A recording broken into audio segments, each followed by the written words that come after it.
Discover the new feature in DJI Modify and get hands-on with the Orthomosaic tool. Create and open a 3D mesh project. On the top toolbar, click the Orthomosaic tool. Following the prompts, right-click and drag the camera view above the ground subject you want to project. Left-click to start rolling a projection cube over the ground subject. The 2D plane first, then the height range. By default, the selection box displays coordinate axes and a rotation gizmo. Hovering over an axis lets you drag along it to move the selection, adjusting the projection area's position. Hover over the rotation gizmo to rotate the selection, adjusting the projection area's angle.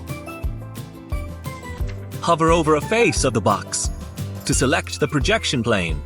You can push or pull the selected face to adjust the projection depth or width. In the 2 panel, you can manually adjust the projection cube's length, width, and height. Click OK to apply the parameter changes.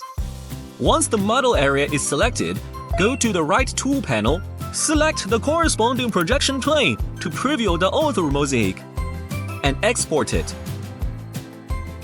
By default, it exports digital Orthophoto map and depth map data. That covers the basics of Orthomosaic projection. It's incredibly intuitive. Give it a try on your next project.